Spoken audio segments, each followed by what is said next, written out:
Magandang araw mga kabayan. Nagbabalik po muli ang inyong lingkod upang magbigay sa inyo ng mga bago at nagbabagang mga balita. First Lady Liza Araneta Marcos nanginig sa takot at nanghina ang tuhod nang malaman na siya ay paparafi Tulfo in action. Naku po, dahil umano ayaw imbestigahan ng mga nasa autoridad Rafi Tulfo na lang daw ang last resort. Sampal sa kahihiyan ng ating Philippine National Police, Armed Forces of the Philippines, at National Bureau of Investigation kapag talagang may papatulfo nyo si First Lady Liza at lalong-lalo na kapag sila pa ang nakapagbulgar sa kanyang mga katarantaduhan. Para sa buong impormasyon, panoorin ang buong video at kung bago ka pa lamang sa aking channel, huwag kakalimutang mag-subscribe, pindutin ang notification bell at piliin ang all upang laging maging updated sa mga bago at nagbabagang mga balita.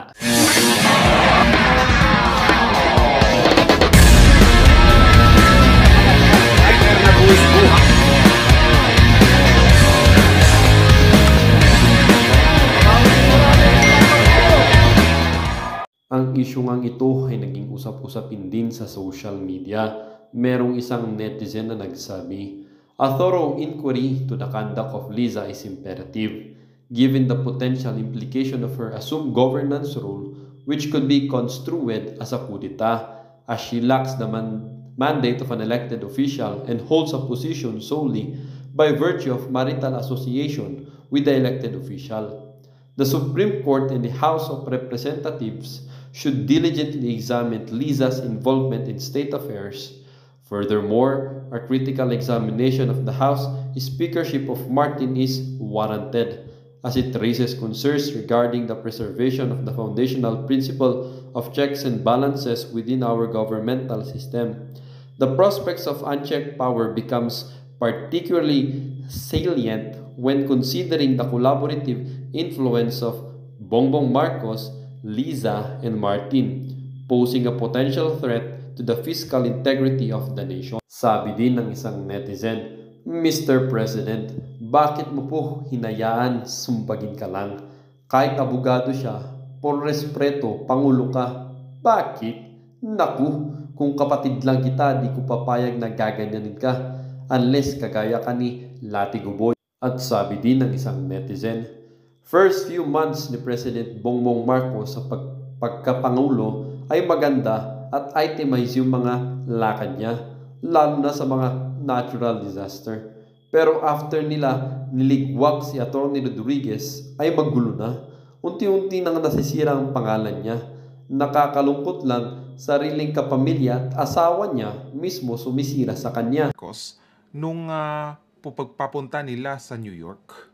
Okay, that was around September, mid of September 2022. Okay, papunta ng New York. Hindi nakasama doon si Atty. Vic Rodriguez kasi nga, di ba, ay niligwak na. Inaasahan sana ni Atty. Vic Rodriguez na maging chief of staff siya ni Bongbong Marcos. Pero walang nangyari. Tuluyan lang naligwak. At ang saya-saya ni Thinking Pinoy at ni Anthony Taberna. Kasi nga, yun yung project nila sisiraan itong si Atty. Vic kasi nga conflict of interest. Pero bakit itong si Tunying at saka si Thinking Pinoy, bakit wala silang sabi doon sa pag-appoint ni Bongbong Marcos sa asawa ni Little Amy Marcos? Bawal yun. Okay? Bakit tahimik itong si Tunying at saka si Thinking Pinoy tungkol dun sa mga relative ni Liza na na-appoint? Bakit? Diba? So, ibig sabihin nun mga Tunying ay wala talagang mga kaloys. Walang basihan yung kanilang mga opinion, kundi ayon, okay, sa laman ng bulsa. Kung magkano yung ibibigay mo, di ba? Kasi nga sabi ni Ben Tulfo, itong si Tunying ay attack and collect. Okay? Defend and collect. Right? So, ibig sabihin corrupt, okay, na media man. So, sabi ko sa inyo, kung may corrupt na mga politiko, mayroon din corrupt na media man, mayroon din corrupt na mga political bloggers. Pero malalaman yung mga kalis. Kasi nga, kung hindi sila naging consistent, Okay? Like for example, tinira na sa Attorney Vic kasi nga conflict of interest, kasi nga relative, okay? May connection sa relative ni Attorney Vic Rodriguez. Pero bakit yung ibang mga na-appoint ni Bongbong Marcos tahimik kayo? Right? So, doon pa lang, alam na natin, di ba? Sa kanila nang galing yung issue kay Attorney Vic, sino nagbigay? Ayaw sabihin ni Tunying kasi si Tunying nagsimula. Pero yun pala, na-connect natin, nanggaling talaga sa palasyo. Gusto na talagang ligwakin itong si Attorney Vic. Okay? Kasi nga, si Attorney Vic, hindi siguro nila kayang diktahan na magiging corrupt. Kaya ayun, ligwak.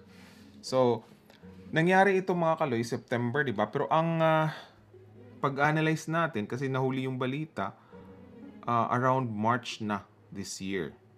Okay? Kasi may nagsabi hindi siguro nakatiis sa kanyang nakita. Yun yung first witness natin. Right? Yun yung nagsabi kay Miss Maharlika. At inanalyze nga natin kung may katotohanan ba. Right? So, kinuha natin yung, dito sa video na ito mga kalis, panoorin na lang, video 301. Okay? Kinumpare natin yung hitsura ni Bongbong Marcos bago siya umalis papuntang New York at nung nakarating siya sa New York. So, nandito lahat yung mga sources natin mga kaloys. So, dito, ito yung tinanong ko sa inyo, di ba, na aling mata kaya ang may black eye? Kasi pwedeng i-conceal ng ng makeup, di ba? Yung black eye. Kaya lang, yung pamamaga, lalabas pa rin yun. Okay? Lalo na pag i-zoom in natin, di ba? Ay, namaga talaga. So, kinumpare natin. So, nung bago siya umalis, ay mayroon talagang may maga na talaga. Okay? So, ayan mga kaloys, panoorin yung mga kaloys. So, dito, nagtanong ako sa inyo kung aling mata. Sabi niyo sa left. Okay? So, yun na nga. Nagbingo po kayo. Okay? Sa mga sumagot dito, nagbingo po kayo. Kasi nag-analyze lang po tayo dito, di ba? Pero dahil nga sa second witness, nalaman natin na nagbingo tayo. Ibig sabihin, yung analysis natin ay totoo. Okay? Naging totoo yung analysis natin, kaya nagbingo. Okay? Sino itong witness, mga kaloys? Pero bago dyan, isa-shoutout ko muna si Ma'am Sara Vena, si Rose Mostonin from Finland, si Ram Chang from Canada, si Rosalbin from Caloocan City, and si Eva Asuit. Hindi ko alam kung taga saan si Eva. Pakitype na lang po dyan. At si Ma'am Liz. Okay, thank you for waiting. And kay Don Rolando and kay Ma'am Ana from LA. Thank you po sa suporta. Shoutout din kay Marites Kanilang. Sabi ni Marites, si Maharlika Boljaquera, alam niya lahat yan. Yan. Ang first nga nag-expose nito si Maharlika. Pero dahil nga sa second witness, nagbingo po tayo sa ating analysis na yung left niya talaga ang tinamaan. Diba? Sino ito mga kaloys? Pero bago ko ibigay sa inyo yung source natin, huwag niyo sanang kalimutan ang ating Facebook page, Bagong Lipunan 3.0. So, i-type nyo lang Bagong Lipunan 72 or Bagong Lipunan 3.0. Makikita nyo to at paki-follow na at like mga kaloys. I will start uploading videos dito mga kaloys. Kasi nga, tapos na ang aking final exam. Okay, I have 1 month bago sa next term. So, yun na nga, maraming changes dito sa ating page, sa ating channel. Okay? Magkakaroon tayo ng weekly news update lang. Okay? Bullets lang yan. Hindi yan live, kundi video. So, mapanood nyo. Kasi nga, so sobrang dami ng pwede nating i-topic, hindi ko na po kaya. Okay? Hindi kaya natin i-discuss lahat. Kasi 20 hours ago ay nag-vlog or kausap itong si Attorney Glenn Chong at saka si Miss Maharlika. Don't forget pala mga kaloy, 7 p.m. Philippine time, ma-interview ko ulit si Attorney Glenn Chong about dun sa Smartmatic at about dun sa nangyari sa Supreme Court. Bakit yung video natin, okay, ay plinay sa Korte Suprema? Magkakaroon ba ako ng warrant of arrest din? Diba? So, mamaya yun mga kaloy, 7 p.m. Don't forget, Philippine time. Okay? Interviewin natin si Attorney Glenn Chong at siya na sabi kung ano nangyari sa Korte Suprema at yung sa Smartmatic. So dito mga kaloys, okay, panoorin nyo to. Ito yung title ng vlog ni Miss Marlica, Grabe na, Comelec may bagong drama. So, pwede sa Facebook or sa YouTube nyo panoorin mga kaloys. So, itong portion talaga na ito ay pinakita ni Attorney Glenn Chong yung mukha ni BBM. Okay? So, hindi natin alam kung kailan to tinake, pero galing ito sa kanyang source o yung puting ahas niya ni Attorney Glenn Chong. Okay? Na yun ang second witness. Diba? Kasi nga 8 months ago, yung witness lang ni Miss Marlica. Ngayon, okay, sinabi talaga ni Attorney Glenn Chong, totoo yun. So, ibig sabihin nun, kung hindi totoo, pwedeng kasuhan si Attorney Glenn Chong ni Lisa. Or kung sino man, di ba? Pero, hindi nila kakasuhan mga kaloys. Right? Kasi nga, pangalawang witness eh. At nasa harap talaga daw, mismo, okay, nung pangyayari. Right? So, dinescribe ni Attorney Glenn Chong kung ano yung dahilan, okay, bakit sinapak ni Liza itong si Bongbong Marcos. Right? At yun na nga, nagbingo ang first witness, okay, ni Miss Maharlika about it. Okay, consistent eh. So, ang nangyari pala daw mga kaloys, because gustong i-keep, okay, gustong i-keep ni Bongbong Marcos si Attorney Vic Rodriguez bilang Chief of Staff kasi tinanggal siya bilang Executive Secretary, di ba? Kasi nga balakid si Attorney Vic Rodriguez sa gustong i-appoint ni Liza. Nagbabangayan sila. Okay? Kasi nga syempre, ako appointed ako, tapos ikaw, di ba? Asawa ka, nangingialam ka. Right? Kaya nga nagtatanong ako sa inyo, makakabuti ba? Okay, yung live survey natin, makakabuti ba ang pangingialam ni Liza Marcos sa BBM administration? Oo or hindi? At bakit? Yan yung katanungan natin. Okay? Pakitype na lang dyan mga kalis kung ano yung sagot nyo. So, ayun na nga mga kaloys. Dahil nga balakid itong si Attorney Vic, ginamit si Thinking Pinoy at saka si Tunying Taberna. Okay? As parang magsisira kay Attorney Vic Rodriguez. Imagine hindi pa nakapanumpa si Bongbong Marcos, tinitira nila. Kaya doon ako nahalata na there's something wrong sa unit team. Kasi nga, alam natin si Attorney Glenn Chong, malaki talaga ang role niya, okay, sa campaign at lalo na rin yun sa electoral protest. Sabi ko, bakit inuuna nilang tira itong executive secretary? Diba, sa lahat ng naging loyal or supporter ni Bongbong Marcos, yung pinakamataas pa. Kaya gitinira nila. Gusto talaga lang gibain.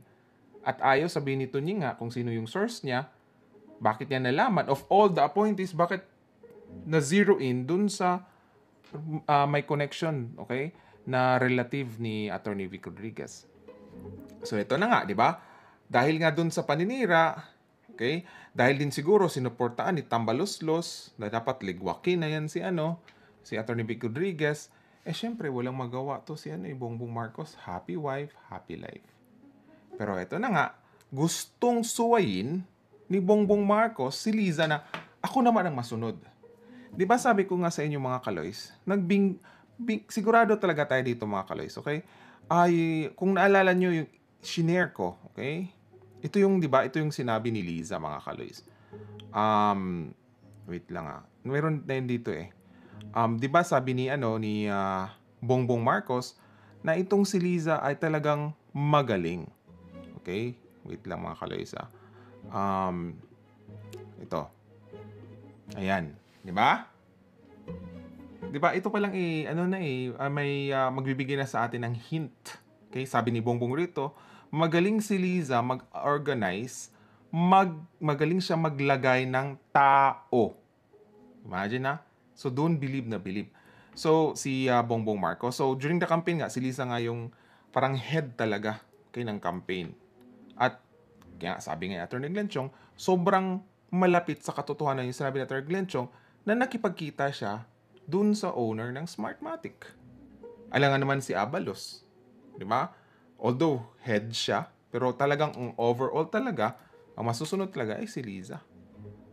Kung ikaw smartmatic, alam mo na under itong si Bongbong Marcos ng asawa, si Bongbong Marcos ang kakausapin mo? Hindi. Of course, si Liza ang kakausapin mo, di ba? So, yun yung nangyayari mga kaloys. So, ito, isa na tong evidence natin, di ba? Aside from that, ito rin. Oh, di ba? Sinabi ni, ni Liza dito na kung makaano man siya, makapasok man siya, or kung magpapasok man siya sa gobyerno, although hindi daw afford ng gobyerno ang kanyang salary, di ba? Ililigwakin daw niya lahat. So, ibig sabihin, lahat kaya niya ligwakin, okay? Kahit ang may karapatan na gumawa nun ang kanyang asawa, pero dahil alam niya, or dahil nga, simula na nagkasama sila, kaya-kaya niya si Bongbong Marcos. Okay? Kayang-kaya talaga niya. Shout out kay my peep cat. Yan, thank you. Shukran po. So, ayan mga kaloys, ito dalawa na to yung sinabi ko, paulit-ulit, okay? Ito din yung sinabi ko sa inyo. Pero ito yung basihan natin dun sa pag-analyze natin before, right? So, dito mga kaloys, okay, balik na tayo dito. Ayan. So, pinakita ulit ni Attorney Glenn Chong, di ba? Maga pa rin yung Alam niyo yung nangyari pala mga kaloys, di ba kasi nga, gustong i-keep ni Bongbong Marcos si Attorney Vic Rodriguez kahit wala na siya sa pwesto na Executive Secretary, gusto niyang gawing Chief of Staff. I mean sabihin, nandoon pa rin si Attorney Vic, hindi pa rin nasira yung unit team. Gusto niyang suwayin ang kagustuhan ni Liza. Nagets niyo mga kaloys? Di ba na, parang nasaktan si Liza na, since the start of your career, ako parati ang nasusunod. Ako ang gumawa ng paraan para magiging Bongbong Marcos ka at magiging presidente ka. Ay, ito pala mga kalis, ngayon ko lang na-analyze. Mas magagalit ka talaga kung ikaw si Liza. Kasi nga, ikaw na nga yung nakipag-usap sa owner ng Smartmatic para maging presidente ka, ayon kay Atty. Glenn Chong, di ba, nakipagkita daw. Di ba? I-internalize yung mga kalis na ikaw si Liza. Magagalit ka talaga. Sobrang galit mo talaga. Kasi nga, ni-risk mo na nga makipag-usap dun sa owner ng Smartmatic para sigurado talagang manalo ka na supposedly bawal. Tapos susuwayin mo ako sa kagustuhan kong ligwakin si Atty. Vic Rodriguez. Ganun katindi yung galit niya. Ngayon, na-connect na natin mga kaloys kung bakit kailangan niyang gawin yun. Kasi nga, ginawa lahat ni Liza para kay Bongbong Marcos sa karir niya. And that's the reason kung bakit sinabi ni dating Pangulong Rodrigo Duterte na weak si Bongbong Marcos dahil may bagahe. Diba yun yung question natin? Bakit sinabi ni dating Pangulong Duterte na may bagahe? Yung bagahe pala na tinutukoy ni dating Pangulong Rodrigo Duterte, yun pala ay si Liza. Diba na connect the dots na natin dahil nag-a-analyze tayo mga kaloys. Diba? So dito, sinabi ni Atty. Glenn Chong, dahil nga sa galit ni Liza na pinirmahan ni Bongbong Marcos at na-check din natin sa website ni Atty. Vic Rodriguez na sabi niya na hindi na siya maging Executive Secretary pero siya po ay magiging Chief of Staff. So ibig sabihin nakita niya ni Atty. Vic Rodriguez na pinirmahan ni Bongbong Marcos. At dahil nga gustong suwayin ni Bongbong Marcos si Liza, ayun na nga, nung papunta sa New York, yun na nagalit si Liza kasi nalaman niyang pinirmahan. Tinanong niya si Bongbong Marcos ayon sa witness na nasa harap mismo kay nila Liza. Tinanong ni Liza si Bongbong Marcos, pinirmahan mo ba ito?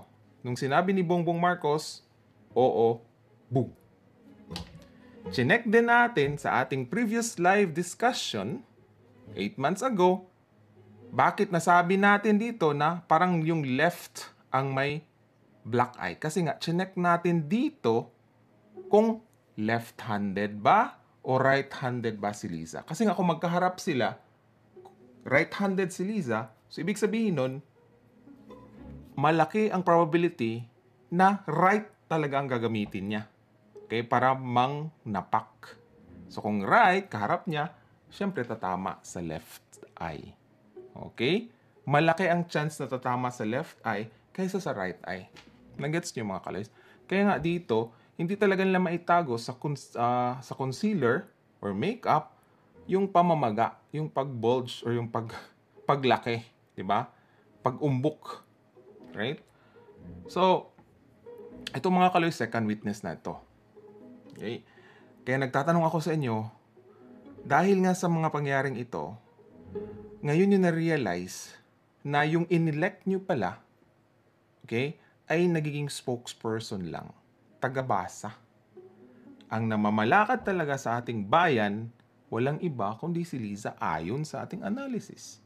Hindi lang tayo imagine mga kalisa, nag-analyze lang tayo Pero yung mga nakahalubilo si Liza tulad ni Attorney Glenn Chong, nagsabi talaga si Liza talagang may last say. Even, di ba, si Attorney Larry Gadon at saka si Harry Roque, minsan, di ba, nung time na babaeng ahas ay defend talaga nila si Liza. Kasi alam nila na si Liza talaga ang lalapitan kung gusto mong ma-appoint. At siya ang may last say. Kasi nga, walang last say si Bongbong Marcos kasi nga violente ito si Liza. Nanjujumbag. Okay? At sabi ko nga sa inyo na magbibingo talaga tayo kung nag-analyze tayo. Di ba sabi natin, nag-analyze tayo, ano yung probability, malapit sa katotohanan yung pag-analyze natin, kaya nagbingo po tayo. Okay? Sa second witness ni Atty. Glenn Chong. So, sino ngayon yung third witness na inaantay natin na magsalita na sigurado talaga tayong nakita talaga niya? Sino sa tingin nyo, mga kaloys? Pakisulat na lang dyan kung sino yung tao na yun na sa tingin nyo ay dapat maging third witness dun sa sinasabi nitong first and second witness na ginulpi o sinapak. Imagine dahil siguro sa sobrang galit ni Liza, hindi niya iniisip na may mga tao makakita. Diba? Kasi nga, ramdam niya na sobra-sobra ang ginawa niya para kay Bongbong Marcos to build yung career ni Bongbong Marcos. Diba? Right from the start, pero ganituhin lang, suwayin lang siya. Ayun, tinamaan talaga. Diba? At sabi din ni Bongbong Marcos at saka ni Simon, Liza is so matapang. Okay? Matapang po siya. Sabi ni Rolando Yao, sa umpisa pa lang ng panunungkulan, dami lumabas na issue hanggang kasalukuyan. Ang pinakamatindi nung kinausap siya ni Senator Amy at VP Sara ukol sa impeachment ay nasabi lang niya wala siyang magagawa. True. Wala talaga siya magagawa. Kasi deep inside sa puso niya, alam niya na si Liza mismo ang nag-build ng kanyang career. Without Liza, dahil nga weak siya, tamad siya, wala siya dyan sa pwesto na yun. So, ibig sabihin nun, hindi talaga niya kayang ipagtanggol ang interes ng taong bayan. Okay? Hindi rin niya kayang ipagtanggol ang kanyang kapatid na si Amy Marcos. Hindi rin niya kayang ipagtanggol ang mga Marcos loyalist na for 30 years, karamihan sa inyo dito kasi nga nanonood sa aking channel ay 55 years old above. More than 50% sa kanila ay mga seniors. Okay? Naintindihan ko ang nararamdaman nyo na itong inaasahan natin na babangon ay under the saya. Okay? Diba? Sabi rin ni Bongbong Marcos, happy wife, happy life. So, ibig sabihin yung motto na yun niya, yun yung ginagawa niya. Ayaw niya, magalit ang kanyang wife. Okay? Kasi nga, yun yung siguro ang talaga nila sa loob ng bahay. Matindi mag-away. Diba? Physical. So, sabi ko nga sa inyo, dapat bang ipatulfo ito si Liza? Okay? Para ma-interview at maliwanagan. Diba mga kaloys? Pero sabi ko sa inyo, itong si Tulfo kasi ay double standard. Hindi rin mapagkitulan. Unang-una, bakit hindi siya mapagkitulan? Kasi until now, wala siyang salita dun sa MOOE or miscellaneous and other operating expenses, di ba? Ng mga senators, wala siyang sinabi na, hoy, bakit hindi nyo ipakita yung mga resibo? Paano nyo ginastos, di ba? Maintenance pala mga kaloys. Maintenance and operating and other operating expenses ng mga senators. So, doon din nila kinukuha yung mga pasahod nila sa mga consultant nila. Diba? Dapat open book yan eh. Kasi pera ng taong bayan ang ginagamit nila. Pero wala siyang salita eh. Akala ko ba para to sa bayan? Pero the fact nga yung MOE ay wala siyang sinabi. Ibig sabihin nun ay para lang siya sa sarili niya. Hindi niya kayang ipagtanggol yung interest ng bayan. Right? So magpapabudol pa ba kayo kay Erwin Tulfo? O kay Raffy Tulfo? Right? Hindi rin niya ipapatulfo or hindi niya papatawag tong si Liza at si Bongbong. Kasi nga, hindi niya kaya. Yung mga kaya lang niya, yung mga mababa, okay, na wala siyang pakialam kung masira ang pamilya, basta kumita lang siya. 'Di ba? Na magiging judgmental siya dun sa mga problema na dapat, 'di ba, hindi na i-air. Kung gusto talaga niyang tumulong, pwede naman na behind the camera tulungan niya. Pero dahil nga gusto niyang kumita. Nagets niyo mga kaloys? It's all about money. Right? Sabi ni Liz, sa Senado ipatawag si Liz Mag. Hindi po yan mangyayari. Okay? Hindi po yan mangyayari, mga kaloys. Sabi ni Jing Serena, lahat ng senators ay tahimik. Siyempre. 'Di ba? National security daw. Yung sinabi ni Ka Eric ay national threat sa national security. Come on. Okay? Security nyo, mga kawatan. Okay? Na-threaten kayong mga kawatan, mga senatong, mga congressman sa sistema na gusto nyo yung corrupt na sistema. Yun kayo nati-threaten. 'Di ba? Hindi yung national threat, 'di ba? Ginagamit nyo lang, 'di ba? Itong si Migs, Migs Nograles. Nakakahiya ka. Okay? Sa mga taga Davao. Yung pinakita mo, isa kang traidor. Okay? Isa kang traidor, hindi mo maipaliwanag kung ano yung violation ng SMNI. Pero anyway, magkaroon tayo ng another discussion about it, mga kaloys. So, wag niyong aasahan na ipapatawag ni Tulfo ang mga hindi niya kaya. Yung mga maliliit lang. So, budol nga ito. Si Raffy Tulfo. Tapos ito pa yung idol ni Nico David, di ba, na ngayon ay tinitira na si Sara. Ang dami na nilang mga vloggers, mga kaloys. So, nagpalabas na ng pera ang kampo ni Tambaluslos. Yan, shoutout kay Josephine Andres and kay Joe Pelehera. Okay, thank you for joining us. Sa Israel ka pala yan, ingat po dyan. So, ayan mga kaloys. So, itong revelation ni Attorney Glenn Chong talaga ay nakakalungkot man, pero at least nagbingo tayo sa ating analysis na talagang ang mamalakad talaga ito ay si Liza at hindi talaga kaya ni Bongbong Marcos. So sabi ko nga sa inyo, hanggang 2028 pa ba or mag-plan B na? Di ba? Kasi nga mga kaloys, kung hindi under ito si Bongbong Marcos, pwede naman pagsabihan niya si Tambaluslos or si Liza nga, oy, tigilan nyo na yung paninira nyo kay Sara.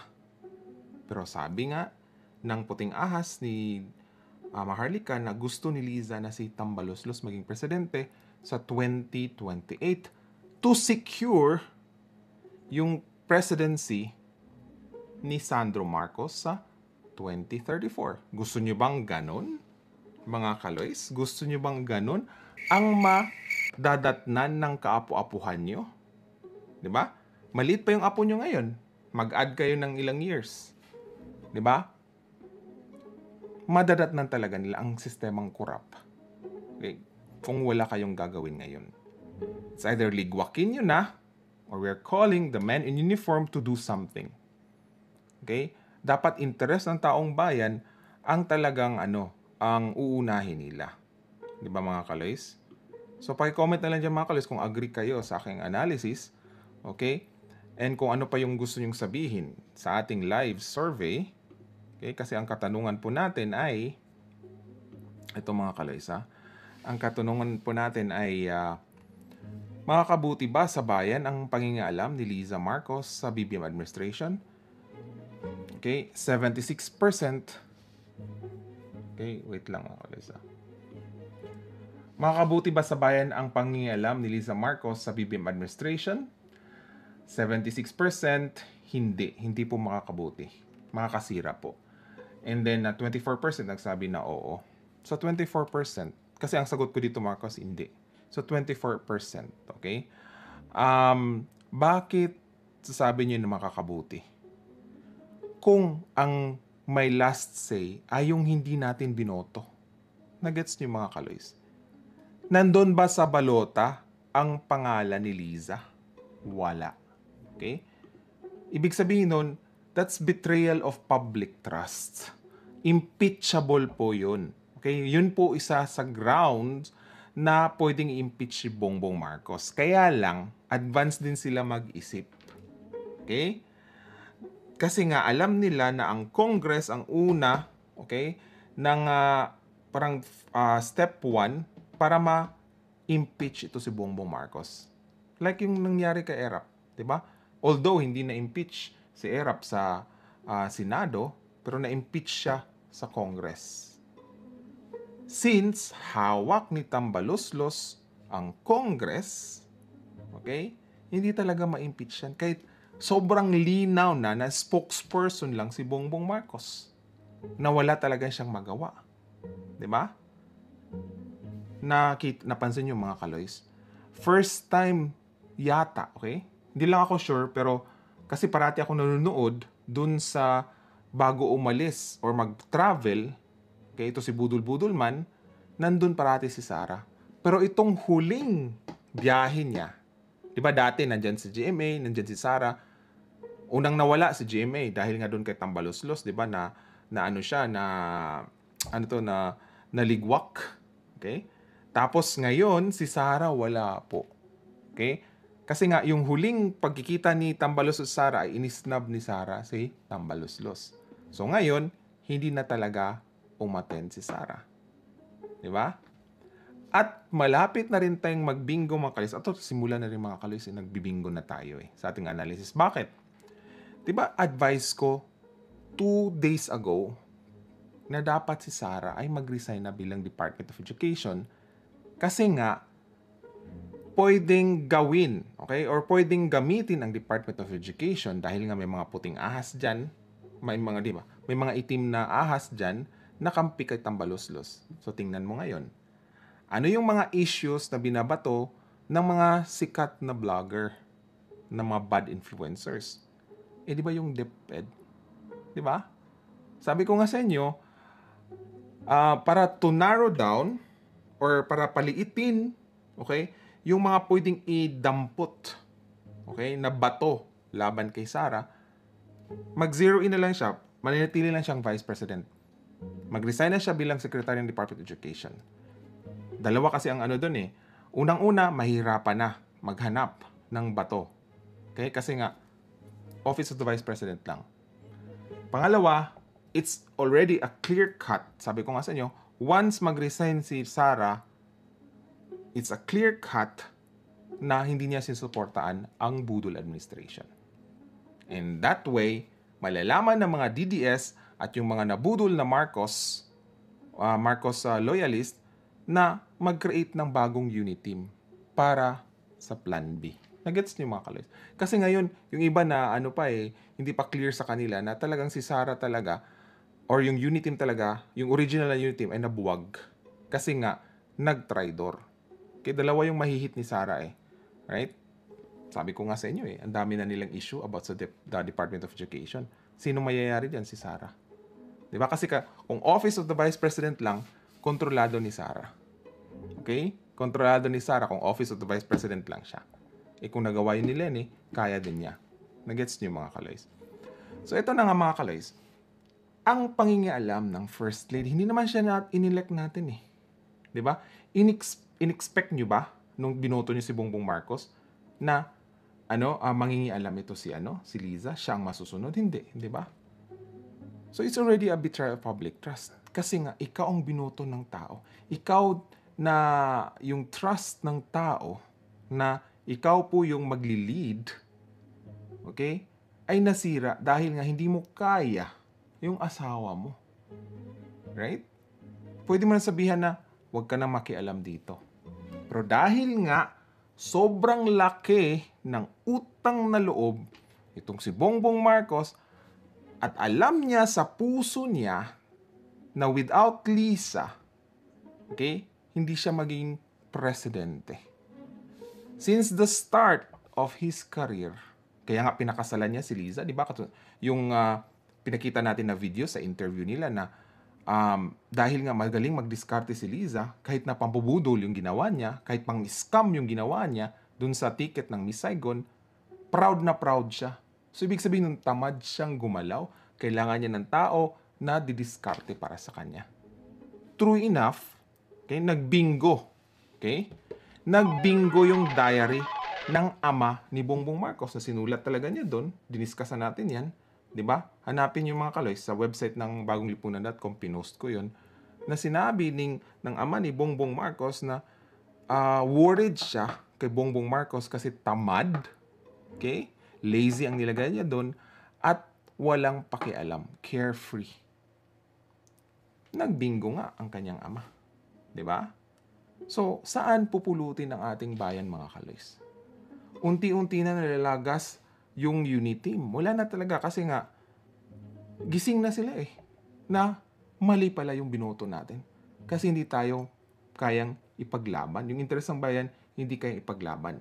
Kasi nga, takot ma-black eye. Diba? So, ang third witness pala, bago ko makalimutan, sino yung third witness?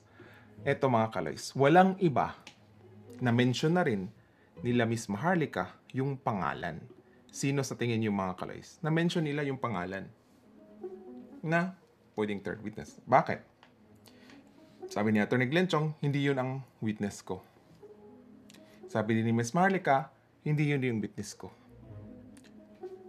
Ang pang third na witness na inaantay natin na magsalita about it, patutuhanan na, oy, totoo talaga yung na black eye.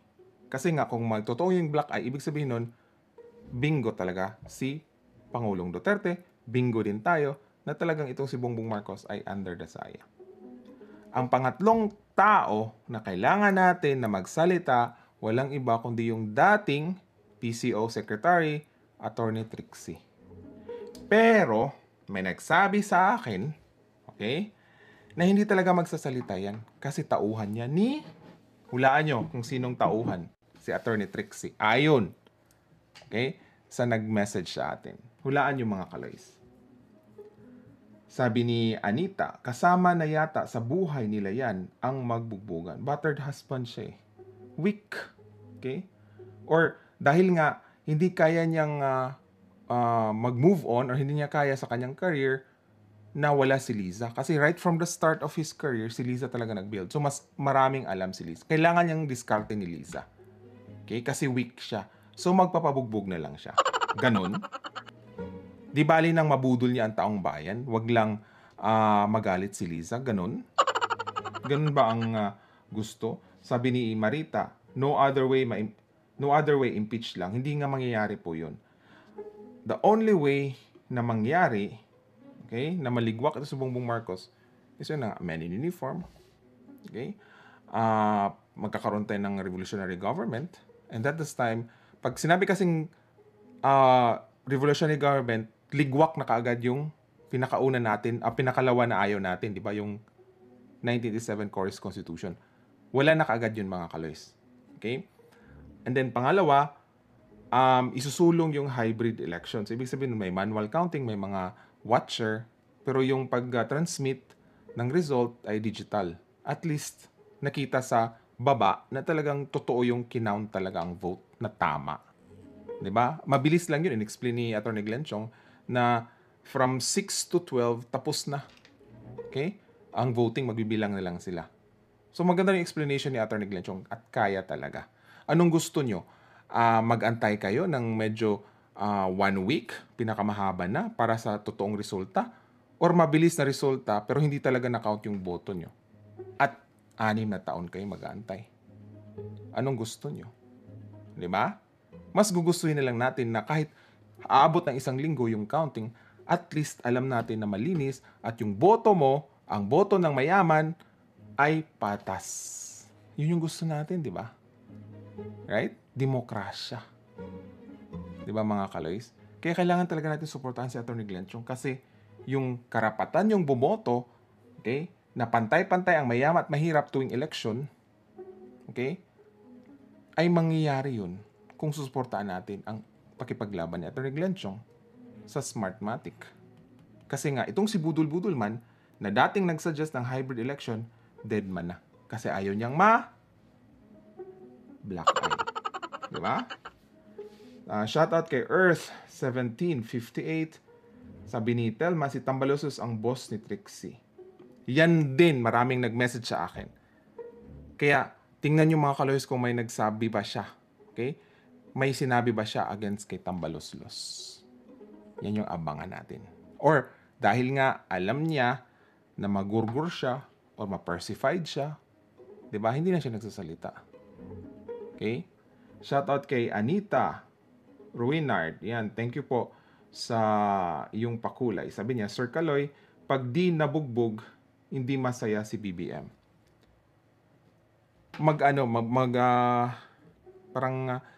Hindi naman siguro malungkot, di ba? Yung parang career ni Bongbong Marcos, mahirapan siya.